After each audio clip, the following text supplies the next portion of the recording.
पंजाब में साल 2027 के लिए विधानसभा चुनाव के से पहले आम आदमी पार्टी के 7 सांसदों ने पार्टी छोड़ दी है।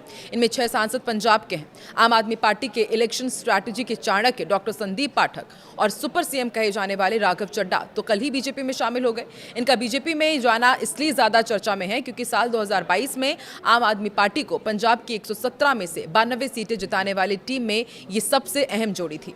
संदीप पाठक ने बैकएंड से पूरी पॉलिटिकल स्ट्रैटेजी बनाई तो राघव चड्ढा ने कैंपेन को ऑन ग्राउंड लागू किया था। अब यही जोड़ी 2027 में दिल्ली हार के बाद बचे आम आदमी पार्टी के इकलौते के लिए पंजाब में सेंध लगा सकती थी।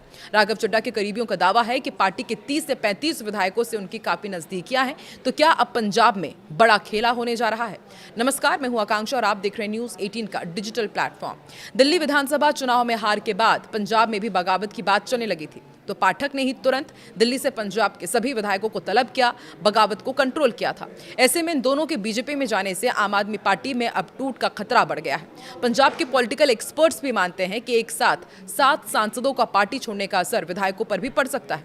ये दोनों कई आम आदमी पार्टी विधायकों और चेयरमैन के गॉडफादर हैं। ऐसे में अब राघव चड्ढा और संदीप पाठक के भाजपा ज्वाइन करने से आम आदमी पार्टी में टूट का खतरा और बढ़ गया है। चड्ढा और पाठक अब अपने नजदीकी विधायकों को भाजपा के खेमे में ला सकते हैं। साल 2022 विधानसभा चुनाव में पंजाब में टिकट बंटवारे से लेकर पार्टी के कैंपेन का जिम्मा डॉक्टर संदीप पाठक के पास था और फाइनेंस का पूरा जिम्मा राघव चड्ढा के हाथ में था। ऐसे में पंजाब में जितने भी विधायक हैं सबकी टिकटें इनके हाथों से होकर निकली। पंजाब चुनाव के लिए यह अहम जोड़ी क्यों थी ये भी आपको बता दें कि संदीप पाठक को पंजाब में आम आदमी पार्टी का चुनावी चाणक्य माना जाता रहा है।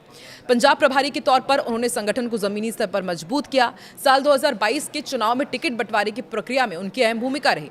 कैंडिडेट इंटरव्यू से लेकर फाइनल लिस्ट तैयार करने तक में वो सक्रिय रहे। उन्होंने कार्यकर्ताओं की टीमें बनाई, संगठन को गांव स्तर तक फैलाया, पार्टी के एक एक नेता से खुद संपर्क किया। दिल्ली विधानसभा चुनाव में हार के बाद पंजाब में भी जब बगावत की बात चल रही थी तब पाठक ने पंजाब आकर विधायकों को साफ कह दिया था कि जिसको जाना है चले जाए, मेरे पास एक एक विधायक की हर गतिविधि की पूरी रिपोर्ट है। और इसके बाद पार्टी में सब चुप बैठ गए थे। इस पर पॉलिटिकल एक्सपर्ट और पूर्व वीसी डॉक्टर कृपाल सिंह कहते हैं कि संदीप पाठक ने पंजाब में चुनाव को लेकर इन डेप्थ वर्किंग की है। जितना इसका फायदा भाजपा को मिलेगा, आम आदमी पार्टी को उतना ही नुकसान हो सकता है। अगर उन्हें विधायकों के बारे में सब पता है तो इसके जरिए भी वो आम आदमी पार्टी के विधायकों को बीजेपी में आने के लिए काफी हद तक प्रभावित कर सकते हैं। राघव चड्ढा ने साल 2022 चुनाव में क्या किया ये भी आपको बताते हैं और क्या इससे बीजेपी को फायदा होगा इसके लिए आपको समझना होगा। देखिए, पंजाब के 2022 के चुनाव में राघव चड्ढा फ्रंट लाइन के प्रमुख चेहरा थे। आम आदमी पार्टी ने भगवंत मान को भले ही सीएम का चेहरा बनाया, लेकिन राघव चड्ढा ग्राउंड में कैंपेन से लेकर पार्टी के प्रचार में पैरेलल पोजीशन में नजर आए। तब राघव चड्ढा अरविंद केजरीवाल के सबसे करीबी नेताओं में से एक थे और प्रचार की रणनीति बनाते थे। पार्टी के सह प्रभारी रहते। साल 2022 में चड्ढा ने टिकट बंटवारे और अलग अलग पार्टियों और नॉन पॉलिटिकल फील्ड से आए नेताओं को एकजुट किया। जब आम आदमी पार्टी ने 117 में से 92 सीटें जीती तो इसका क्रेडिट भी राघव चड्ढा को ही मिला। यही वजह है कि सरकार बनने पर मुख्यमंत्री तो भगवंत मान बने, लेकिन राघव चड्ढा को सुपर सीएम कहा जाता था। राहुल गांधी तक ने कह दिया था कि पंजाब को आरसी चला रहा है। तब ये भी चर्चा रही कि पंजाब सरकार की सारी फाइलें पहले राघव चड्ढा के पास जाती थी और फिर आम आदमी पार्टी सरकार उन्हें पास करती थी। राघव चड्ढा का दबदबा इस बात से भी आप लगा सकते हैं कि सरकार बनते ही सीएम भगवंत मान ने उन्हें अपना एडवाइजर बना दिया था, जिसे सरकार के कामकाज में उनका डायरेक्ट दखल भी माना गया। पार्टी से लेकर सरकार तक में राघव चड्ढा की पकड़ के साथ पूरी दखलंदाजी रही। चड्ढा के करीबियों का दावा है कि करीब 30 से 35 एमएलए अब उनके साथ आ सकते हैं। पॉलिटिकल एक्सपर्ट भी कहते हैं कि जिस हिसाब से राघव चड्ढा ने साल 2022 में आम आदमी पार्टी में अपना दबदबा दिखाया था, उससे ये साफ है कि बहुत सारे नेताओं को उन्होंने ही टिकट दिलाई होगी। ऐसे में वो एमएलए जरूर राघव चड्ढा के प्रभाव में आकर पार्टी को छोड़ करके बीजेपी में जा सकते हैं। जिस तरह से 7 सांसद एक साथ पार्टी छोड़कर बीजेपी में गए हैं, वैसे ही पंजाब में आम आदमी पार्टी के लिए खतरा हो सकता है। उन्होंने ये भी कहा कि इतना जरूर है कि जल्द कुछ ऐसा होगा, ये संभव नहीं है। उन्होंने कहा कि विधानसभा चुनाव जब नजदीक आएंगे तब हो सकता है कि पार्टी के नेता पाला बदल लें, आम आदमी पार्टी छोड़कर भाजपा में चले जाएं।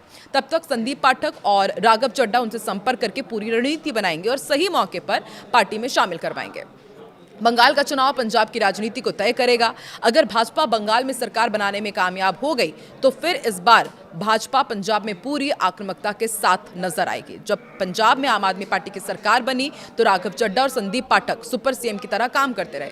इस दौरान पंजाब में जितने भी चेयरमैन लगे या एमएलए बने हो वो इनके पास से होकर निकले हैं। कई नेता तो ऐसे हैं जिनकी पहली राजनीतिक पारी और उसमें भी जीत के साथ कुर्सी मिलने का श्रेय भी चड्ढा और पाठक को ही जाता है। ऐसे में उनमें इन दोनों नेताओं की अच्छी पैठ है। अब भले ही ये दोनों आम आदमी पार्टी से अलग हो गए हैं, लेकिन वो अब भी इनके संपर्क में होंगे और ये पार्टी को बड़ा नुकसान पहुंचा सकते हैं। आम आदमी पार्टी के विधायक पार्टी छोड़ सकते हैं, इस बात की चर्चा क्यों है? देखिए, सीटिंग एमएलए को टिकट कटने का डर रहता है। आम आदमी पार्टी के कई विधायकों को इस समय विवाद चल रहा है या फिर वो पार्टी हाईकमान से नाराज चल रहा है। राज्य में कई ऐसे विधायक भी हैं जो एंटी इंकम्बेंसी की वजह से पार्टी से किनारा कर सकते हैं और दूसरी तरफ आम आदमी पार्टी हलकों में अपने लेवल पर सर्वे भी करवा रही है। विधायकों को डर है कि उनके टिकट ना कट जाए। डॉक्टर संदीप पाठक के पास सबकी रिपोर्ट है।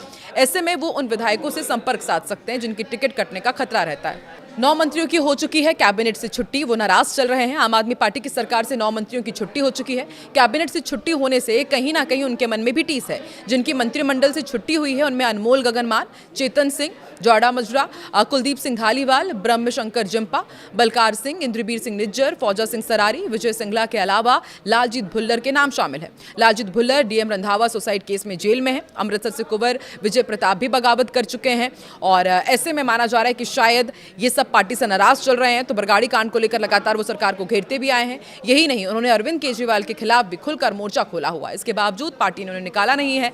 अनमोल गगन मान ने पार्टी ही छोड़ दी थी। खरड़ से वो विधायक थे। पूर्व मंत्री गगन अनमोल मान ने पिछले साल राजनीति से संन्यास लेने का ऐलान किया था। मंत्री पद से हटाए जाने के कारण वो पार्टी से नाराज चल रही थी। हालांकि बाद में पार्टी ने पंजाब प्रधान अमन अरोड़ा के मनाने पर वो फिर से एक्टिव हो गई हैं। वैसे आपको याद होगा कि राघव चड्ढा आम आदमी पार्टी को छोड़ने वाले इकलौते या पहले नेता नहीं है। आम आदमी पार्टी की स्थापना से लेकर अब तक अरविंद केजरीवाल से विवाद होने के चलते 35 बड़े चेहरे इस पार्टी से किनारा कर चुके हैं। इनमें सबसे ज्यादा 20 नेता पंजाब से ही ताल्लुक रखते हैं। अब आम आदमी पार्टी छोड़ने वाले अन्य प्रमुख चेहरों में कवि कुमार विश्वास, योगेंद्र यादव, प्रशांत भूषण शामिल हैं। आम आदमी पार्टी छोड़ने वाले पंजाब के प्रमुख नेताओं में सुच्चा सिंह छोटेपुर, एडवोकेट एच.एस. फुल्का, गुरप्रीत गुग्गी शामिल हैं।